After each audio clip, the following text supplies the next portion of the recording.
नहमदुहु व नुसल्ली अला रसूलिहिल करीम अम्मा बाद। हमारा मौजू नज़र बद से मुतालिक चल रहा था और आपके सामने नज़र बद से मुतालिक कुरान करीम और अहादीस मुबारका से दलाइल पेश किए जा चुके हैं। आज आपके सामने नज़र बद से मुतालिक उलमाए कराम, मुहद्दिसीन, मुफस्सिरीन के अक़वाल और इसके बारे में उनके क्या राय है, इसके बारे में वो क्या समझते हैं, वो आपके सामने पेश किए जाएंगे। तो इस सिलसिले में हाफिज़ इब्न कसीर रहमहुल्लाह नज़र बद के मुतालिक क्या फरमाते हैं।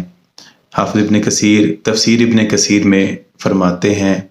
नज़र बद का अल्लाह के हुक्म से लगना और असरअंदाज होना हक है। उसके बाद हाफिज़ इब्न हजर फ़तहुल बारी में इरशाद फरमाते हैं, नज़र बद की हकीकत कुछ यूँ है कि खबीसुत तबा इंसान अपनी हासदाना नज़र से किसी को डिस्टर्ब करे, अपनी हासदाना नज़र जिस शख्स पर डाले तो उसे नुकसान पहुँचे। इमाम इब्न असीर अन्निहाया में फरमाते हैं कि कहा जाता है कि फ़लाँ आदमी की नज़र फ़लाँ आदमी को लग गई है, तो ये उस वक्त होता है जब दुश्मन या हसद करने वाला इंसान उसकी तरफ देखे और इस तरह नज़रें उस पर असरअंदाज हो जाएं, वो उनकी वजह से बीमार पड़ जाए। हाफिज़ इब्न क़य्यम फरमाते हैं, कुछ कम इल्म लोगों ने नज़र बद की तासीर को बातिल करार दिया है और उनका कहना है कि ये महज तोहम परस्ती है, इसकी कोई हकीकत नहीं है। लेकिन हकीकत ये है कि ये लोग सबसे ज़्यादा जाहिल और अरवाह की सिफ़ात और उनकी तासीर से नावाकिफ़ हैं और इनकी अक़लों पर पर्दा पड़ा हुआ है, जबकि तमाम उम्मतों के उकला, तमाम मज़ाहिब के उकला बावजूद इख्तिलाफ़ मज़ाहब के नज़र बद से इनकार नहीं करते, अगरचे नज़र बद के असबाब और उसकी तासीर के सिलसिले में इन सब में इख्तिलाफ़ है। फिर कहते हैं, और इसमें कोई शक नहीं कि अल्लाह ताला ने जिस्मों और रूहों में मुख्तलिफ़ ताकतें और तबीयतें पैदा की हैं और इसमें कई ख़वास और असरअंदाज होने वाली मुतअद्दिद कैफ़ियत हैं। किसी अक्लमंद के लिए मुमकिन नहीं है कि वो जिस्मों में रूहों की तासीर से इनकार करे, क्योंकि ये वो चीज़ ख़ुद देखी और महसूस की जा सकती है। और आप देख सकते हैं कि एक शख्स जिसका चेहरा उस वक्त इंतहाई सुर्ख होता है जब उसकी तरफ वो इंसान देखता है जिसका वो एहतराम करता हो और उससे शर्माता हो। एक उन्होंने मिसाल पेश की आपके सामने,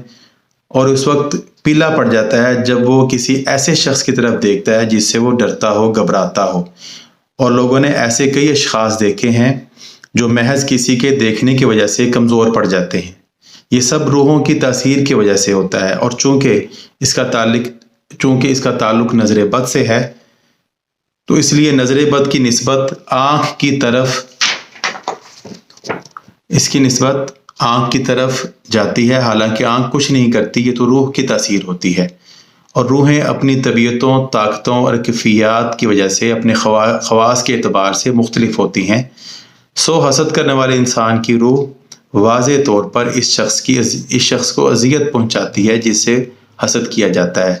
और यही वजह है कि अल्लाह ताला ने हासिद के शर से पनाह तलब करने का हुक्म दिया है। तो हासिद की तासीर एक ऐसी चीज़ है जिससे वही शख्स इनकार कर सकता है जो हकीकत इंसानियत से खारिज हो, नावाकिफ़ हो। और नज़र बद बुनियादी तौर पर इस तरह लग जाती है